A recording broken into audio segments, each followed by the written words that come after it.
Hey, what's up guys? It's Tip and welcome to the Deadmines. So the first thing you might notice is that I'm not actually at the Deadmines. In fact, I have no way of getting to the Deadmines in vanilla except running to the actual instance portal. A lot of you may know that the looking for dungeon tool wasn't introduced until later on, but what you may not know is that the meeting stones that were patched into vanilla didn't actually have a summoning function associated with them. So unless you had a warlock in your group, you were going to be required to run to the instance portal. In this case, the instance portal to the Deadmines is located in the city of Moonbrook, which is where we're heading right now. A funny thing about Moonbrook real quick, it contains these guys called Defias Pillagers, and if I remember correctly, these guys actually had the most kills on vanilla players back in the day. I think Blizzard had published some stats about NPCs and the most dangerous NPCs in the game. It turns out that the Defias Pillagers were actually number one. They do a lot of damage and they spawn very, very quickly, so don't mess around trying to kill them too much. Just go ahead and run into the Defias hideout as quickly as possible so you can avoid dealing with them and avoid dealing with the runbacks if you die. Another few quick notes before we start. We are approximately on average a level 22 to 23 group, which is actually a couple levels higher than what the Deadmines requires. Typically you'd start Deadmines at around levels 17, 18, or 19 depending on your class, but in this case, for whatever reason, our group was a little bit higher level. However, that doesn't necessarily make the dungeon much easier, and you guys will see that as we actually start the run. In vanilla, the most important thing in a dungeon run is composition. In the Deadmines, I would highly recommend you bring a mage, if possible, but if a mage is unavailable, bring a paladin. And I'll explain why once we get to the specific spot where paladins and mages are very, very useful. Now, in general, in vanilla, mages are just very good overall. They've got great crowd control with Polymorph as well as Frost Nova, and they're great DPS too. So definitely when you can, have a mage or two in your group. You're going to benefit tremendously from them.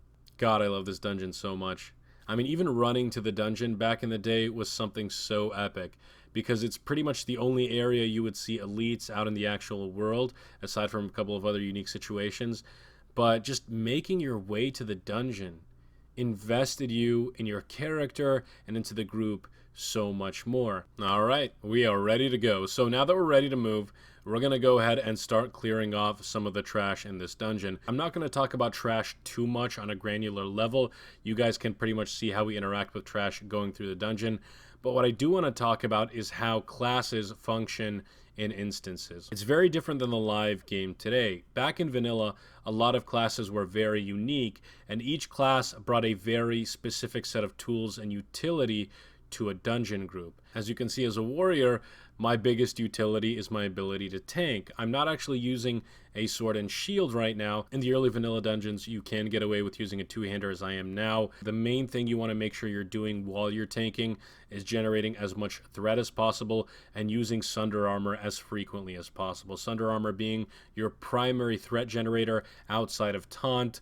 Very useful ability, and to be honest, it's pretty much the only ability I do use throughout the dungeon because it's the most reliable in terms of generating threat. It's funny I'm talking about this, but I'm realizing that some of you may not even know what threat is for those new players out there. So I guess I'll explain that. Back in the day, tanking was less about mitigating damage and more about generating threat or generating your target's attention. See, back in vanilla, you didn't have a lot of AoE abilities. So as a result, if you weren't generating threat on targets very, very quickly, things could get out of hand when you were picking up multiple adds. Threat's just a super important topic, and we'll probably talk about it in another video, but just know that right now the most important thing for me as a tank is to pick up mobs and keep them on me. So right now we're coming up to the first boss, whose name is Rhahk'Zor. I wouldn't really call him a boss per se, he's more of a mini-boss. It's a very generic tank and spank fight. Just make sure you pull the two adds on his left and right individually, because you can pull them without pulling him first. Here we decided to kill Rhahk'Zor before pulling the second ad. We just pull the ad after the fight. So for those that are playing live now and are wondering why this looks so different than the live version of the Deadmines, Shadowfang Keep, and was there a third one? I can't really remember, but a couple of dungeons were remade at the launch of Cataclysm. One of them was the Deadmines, and a lot of things were changed, including the bosses, mechanics, and a lot of the NPCs inside the dungeon. I'm not going to go into the changes too much in this video unless they're very important, but what I will say is that I personally prefer the original version of the Deadmines to the new revamped version.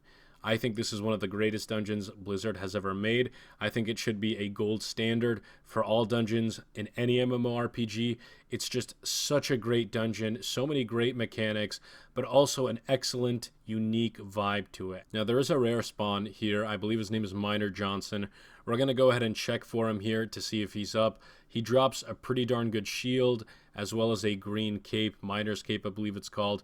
And we are lucky, and he is up. So we're going to go ahead and pull all of these Defias Miners, as well as Miner Johnson, and take him down pretty quickly. You can see me bouncing around between a lot of different targets. That's because I'm trying to generate threat on each individual target. Again, very few AoE abilities in vanilla for tanks, so it's very difficult to pick up multiple adds. And the cape does drop. Unfortunately, the shield did not, but either way, even if it did, I would have probably vendored it. God, I just love the feeling of this dungeon. Every time you clear a room, things get progressively more and more large scale. It just feels like you're traversing this giant mine, and with every door you open, the depth and the complexity of the mine seems to just unravel in front of you. And in this case, we open the door to the mast room, and we uncover all of these different goblin wood carvers. Now, these guys do a lot of damage. As you can see, I almost died right there. Elite mobs in vanilla dungeons do a lot of damage, ladies and gentlemen.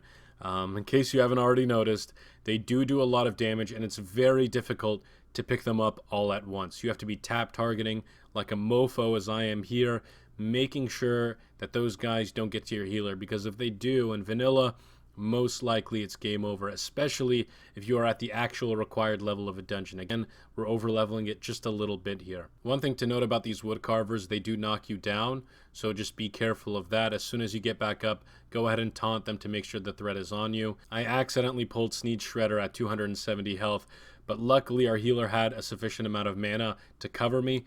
If he didn't have mana, we would probably be dead right now. So an important thing in vanilla dungeons, make sure your healer has mana, because in vanilla you run out of mana very quickly, and if you pull something without having sufficient mana, obviously you're going to die. Nothing to talk about mechanically speaking. The majority of bosses in the Deadmines are very simple mechanics wise, and that statement stands for a lot of vanilla bosses, to be honest. Vanilla dungeons and vanilla bosses in general weren't nearly as mechanically complex as the bosses we have today. But what's very interesting is that despite not having a lot of mechanics, vanilla dungeons are actually pretty difficult if you don't know what you're doing.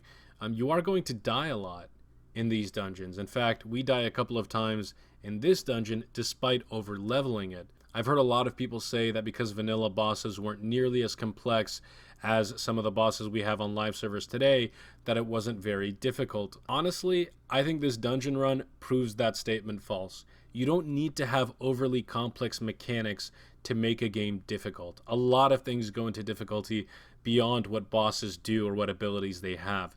There are so many things in this dungeon that make it very difficult, especially for new players that have never played vanilla before.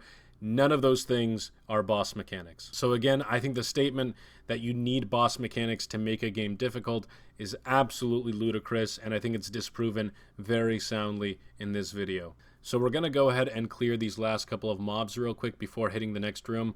This is probably the most difficult part of the dungeon for most people. And remember when I mentioned you want a mage and a paladin?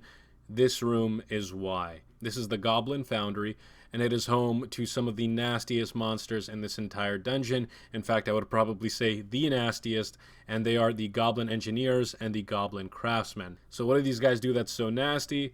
Well, they summon these remote-controlled golems. Now, these golems are actually elite quality monsters, and they don't really have an aggro table, so they can pretty much attack anybody. It's very difficult to pick them up as a tank, and as a result, if too many of them spawn, it turns into a giant mess, which you're going to see very, very shortly.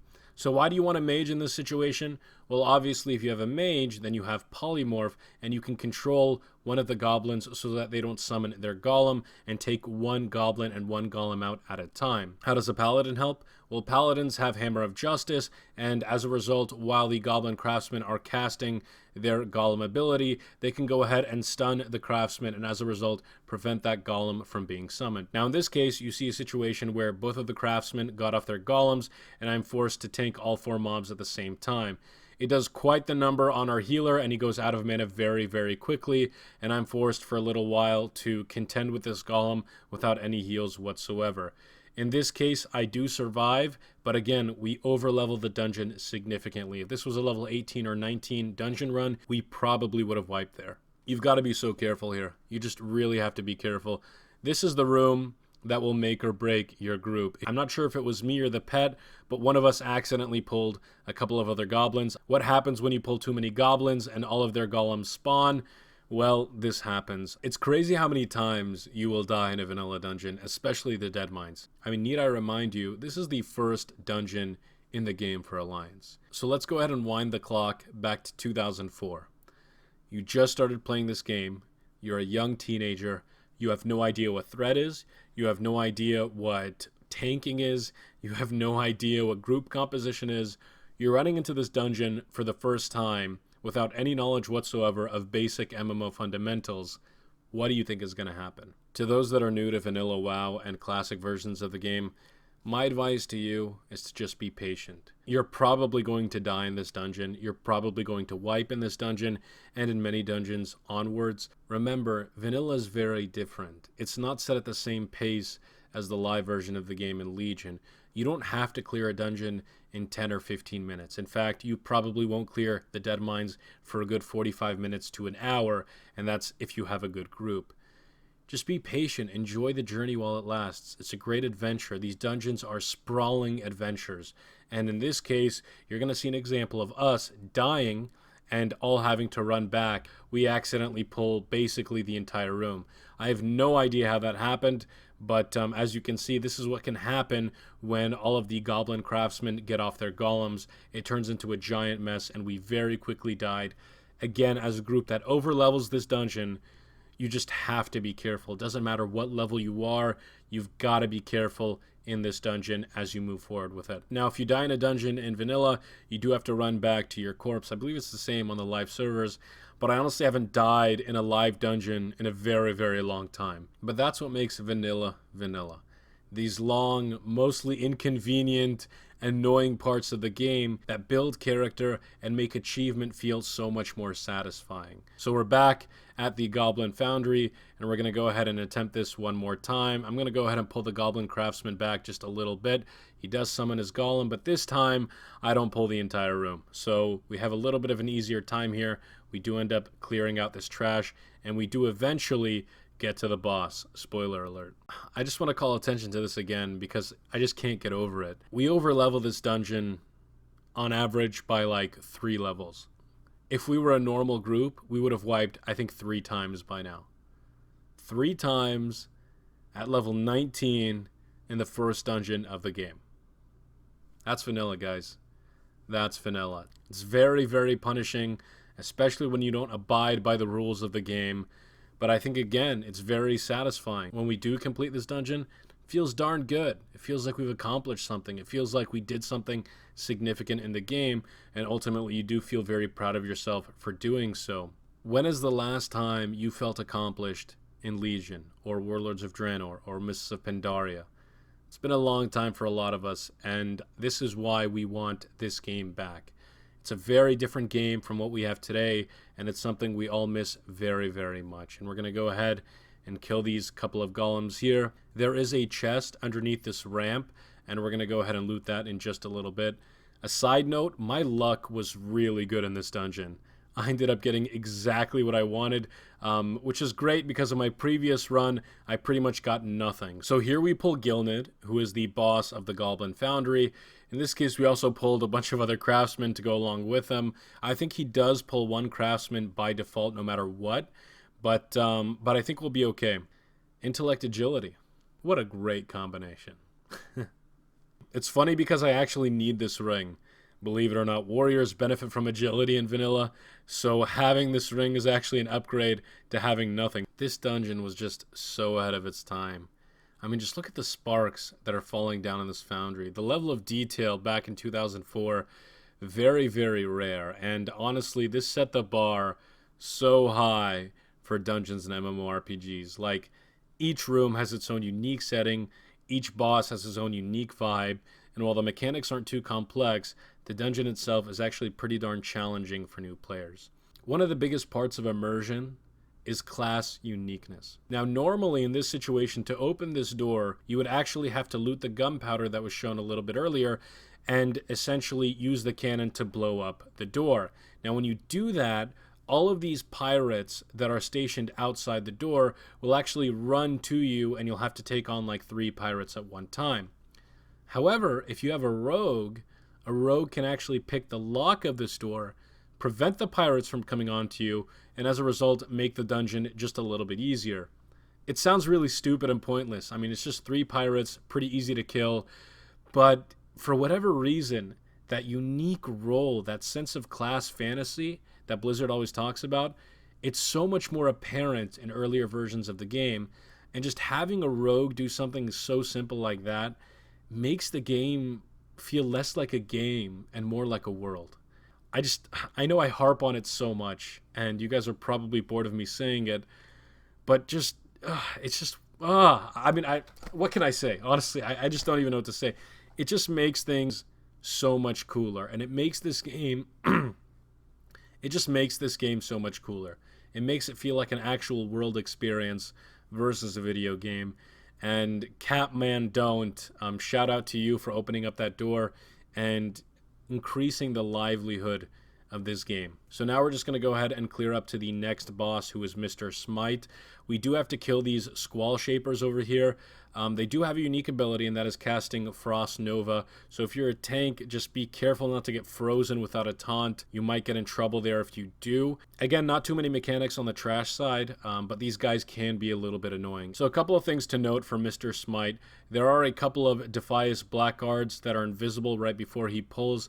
Make sure you kill the ads before you kill the boss, obviously. And then after that, the boss is a pretty simple tank and spank. He does stun you for 10 seconds while he goes and picks up another weapon throughout the fight. If you don't have those blackguards killed, they will kill you during that stun. So make sure you kill those ads before you take down Smite to, I think, 66% HP when he does the stun. And he stuns twice. Both of the stuns are at 33% intervals. So here we go. This is the second stun, and he brings out his big hammer, which we'll be wielding in just a little bit. And down he goes. Booyah!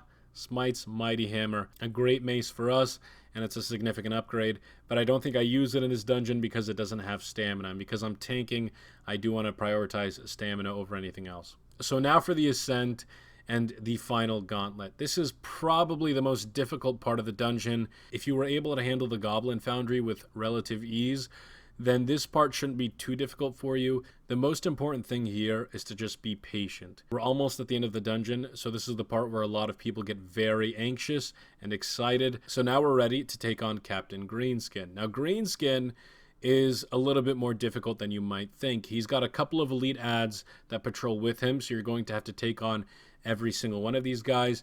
Again, if you had a mage, things would be a little bit easier. In this case, we don't, and because he has a Squall Shaper at his side, he does do a bit of a Frost Nova, and if you don't pick up things very quickly, you can wind up in a situation where these elites are attacking your teammates. You don't want that to happen. We take him down with relative ease thanks to that bop, and we get ready for the final boss, who is Edwin Van Cleef.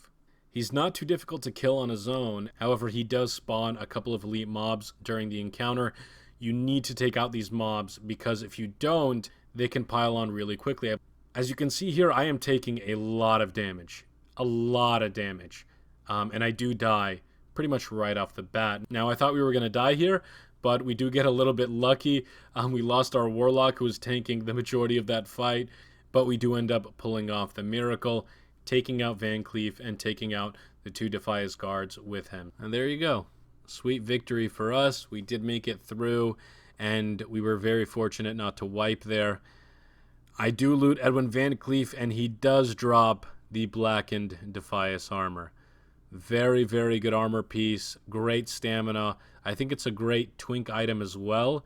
Not too sure about that, but I do end up rolling Need on it, and because I said this was a very lucky run for me, I do actually end up getting this item. So Smite's hammer and the Blackened Defias armor, as well as a couple of greens, not a bad run, I would say. I did enjoy it very much. The entire run took around, I think, 50 minutes to complete, so close to an hour, with an over-leveled group. So again, if this is your first time running vanilla Deadmines, be patient because this will take quite a bit of time. You will probably die multiple times, but don't get disheartened. Even if your group falls apart for whatever reason, run it again. I mean, run it to completion. It's so satisfying when you actually finish this place off. And it's just, again, one of those feelings that you don't really get on the live version of the game. Now, there's a bonus boss at the end of Deadmines. His name is Cookie, and he is a Murloc. Now, we were going to try and pull him at the very end here, but I ended up jumping a little bit too prematurely because I was very excited, and as a result, we just wipe for no reason whatsoever. He is that Murloc that you can see on the screen right now. He drops, I believe, a green mace, which is not very good, to be honest, but he also drops a blue wand, which is good for casters. So if any of your casters need a wand, it might be a good idea to pick him up at the very end of the dungeon. Otherwise, you're pretty much done, guys. I mean, that's the Deadmines for you. Just my closing thoughts before I end this video. I love the Deadmines. Obviously, you can probably already tell. I've said it like 1,000 times. I really miss dying in dungeons. I really do. I miss struggling in dungeons. I miss wiping in dungeons. I miss spending an hour or more in dungeons. I miss running to dungeons. I miss finding a group on your own for dungeons. All of this stuff just doesn't exist anymore. I'm glad that this is coming back, and I'm glad that a lot of you guys are going to try this out for your first time. Vanilla is a different beast, as I've said before, but it's also a very satisfying beast. You feel achievement when you beat something. You feel achievement when you clear a dungeon. I feel like I did something significant here. There was a task at hand. It was difficult. It was tumultuous at times, but at the end of the day, I transcended the obstacles, I accomplished the task at hand, and I was rewarded for doing so. Thank you very much for watching this video, guys. I'm really hyped about making this series. I'm going to be going into all of the different dungeons in vanilla if I can. I'm also going to be going into a couple of other really unique things that I don't want to talk about just yet, but I'd really like to thank you guys for all the support you gave me on my vanilla starting zone video. This is going to be a great series, guys. I think you guys are really going to enjoy it. Personally, I'm enjoying it a lot. And as always, please leave your feedback in the comments section below. I'd like to know how I can improve my videos as much as possible. Enjoy the rest of your day, guys. I hope you enjoyed the video as much as I enjoyed making it. As always, we'll see you in the next video. Tips out, baby.